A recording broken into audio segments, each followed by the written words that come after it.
بسم اللہ الرحمن الرحیم۔ شروع اللہ کے نام سے جو بڑا مہربان نہایت رحم کرنے والا ہے۔ دیکھتی آنکھوں، مسکراتے لبوں اور تمام دوستوں کو السلام علیکم۔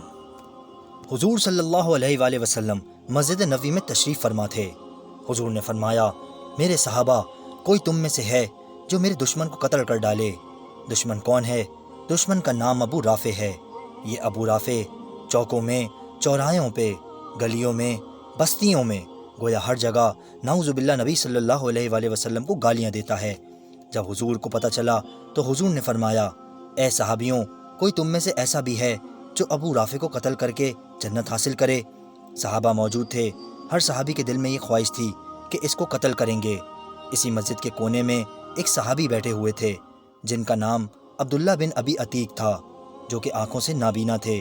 اللہ کے دروازے پر سجدے میں گر جاتے ہیں، ہاتھ اٹھا کر کہتے ہیں کہ اے اللہ، میں جنگ بدر، احد اور خیبر میں نہ جا سکا کیونکہ میں نابینا معذور ہوں۔ اس کا مجھے بہت افسوس ہے۔ اے اللہ، رسول صلی اللہ علیہ وآلہ وسلم کے اس دشمن کو میرے ہاتھوں قتل کرا کے مجھے جنت کا ٹکٹ عطا فرما۔ اس صحابی کی یہ دعا قبول ہوتی ہے۔ حضرت عبداللہ بن ابی عتیق مسجد سے باہر آئے اور گھر چلے گئے۔ گھر آ کر ایک خنجر لیا اور اپنی قمیض میں چھپا لیا اور ابو رافع کے محل کی تلاش میں نکلے اور اس کے دروازے پر پہنچ گئے۔ دروازے پر دربان کھڑا تھا۔ اس سے پوچھا کہ ابو رافع کب آئے گا؟ میں اس سے ملنا چاہتا ہوں۔ دربار نے دیکھا کہ یہ آنکھ سے نابینا ہے، کوئی سوالی ہوگا، ابو رافع سے سوال کرے گا۔ اس دربار نے دروازہ کھول دیا۔ چنانچہ عبداللہ بن ابی عتیق اندر تشریف لے آئے اور ایک کونے میں بیٹھ گئے۔ شام ہو چکی تھی، اب تک سردار نہیں آیا تھا۔ عبداللہ بن ابی عتیق نے دربار سے کسی شخص سے پوچھا کہ سردار کب آئے گا؟ پتہ چلا کہ رات کو آئے گا۔ چنانچہ سردار عشاء کے وقت آ گیا۔ عبداللہ بن ابی عتیق نے کسی سے پوچھا سردار کہاں جا رہا ہے؟ پتہ چلا وہ اس وقت شطرنج کھیلے گا اور اس کے بعد آرام کرے گا۔ ادھر یہ صحابی رسول حضرت عبداللہ بن ابی عتیق مکان کے بالا خانے پر چڑھ گیا جہاں سردار شطرنج کھیل رہا تھا۔ چنانچہ ابو رافع یہودی شطرنج کھیلنے کے بعد اپنے بالا خانے میں چلا گیا۔ وہاں جا کر آرام کرنے لگا۔ یہ صحابی آنکھوں سے نابینا تھے۔ اس کے دروازے پر جا کر بیٹھ گئے۔ کسی نے کہا یہ سوالی ہے شاید یا مانگنے والا ہے، اس وجہ سے کسی نے توجہ نہ دی۔ آدھی رات ہو چکی تھی، اندھیرا چھا چکا تھا، دربار کے سارے لوگ سو چکے تھے۔ اس وقت صحابی رسول عبداللہ بن ابی عتیق نے اندازہ لگایا کہ سردار کہاں سوتا ہے۔ جس کمرے میں سردار سوتا تھا اس کمرے کے ایک کونے میں جا کر بیٹھ گئے۔ تھوڑی دیر بعد جب خراٹوں کی آواز آئی تو اس صحابی رسول نے خنجر قمیص کے نیچے سے نکالا جہاں سے خراٹوں کی آواز آ رہی تھی، بسم اللہ پڑھا اور خنجر اس کے سینے میں پیوست کر دیا۔ ابو رافع یہودی کی ایک چیخ نکلی تو دوسرا وار کیا، پھر تیسرا وار کیا اور خون بہتا گیا اور اس کے قریب آ گیا۔ اس نے سوچا کہ اب یہ مر چکا ہے اس لیے خون بہہ رہا ہے۔ اس کو قتل کرنے کے بعد عبداللہ بن ابی عتیق بالا خانے سے باہر آیا اور محل کی دیوار کے اوپر چڑھ کر بیٹھ گیا۔ دل میں خیال آیا کہ شاید نبی کا دشمن زندہ ہو اور یہ اگر زندہ بچ گیا تو مجھے جنت نہیں ملے گی۔ اب یہ دیوار پر اس نیت کی وجہ سے بیٹھ گئے کہ جب تک محل سے آواز نہ آئے کہ ابو رافع قتل ہو چکا ہے اس وقت تک نیچے چھلانگ نہیں لگاؤں گا۔ آدھی رات کا وقت ہے۔ ایک آدمی تہجد کے وقت اعلان کرتا ہے، اے لوگوں، ہمارا سردار ابی رافع قتل ہو چکا ہے۔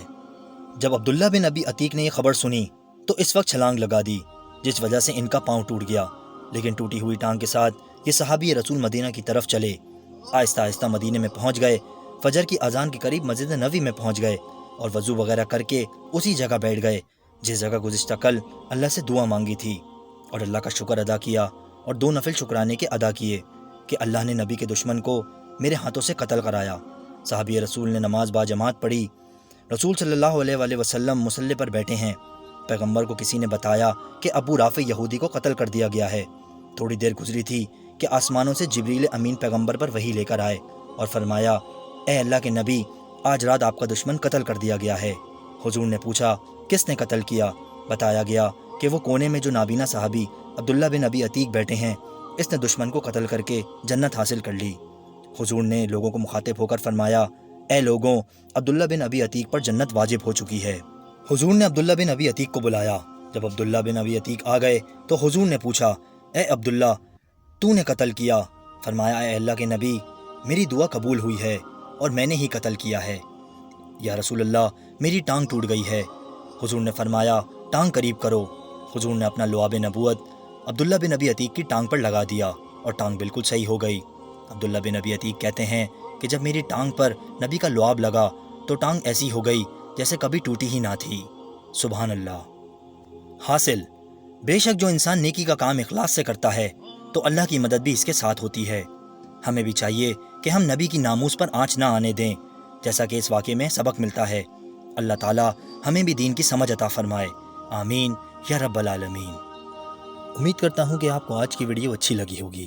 اگر آپ کو ہماری ویڈیو اچھی لگی تو ویڈیو کو لائک کریں اور مزید اس طرح کی ویڈیو دیکھنے کے لیے ہمارا چینل سبسکرائب کریں۔ انشاءاللہ آپ سے ملاقات ہوتی ہے اگلی ویڈیو میں۔ تب تک کے لیے اللہ نگہبان۔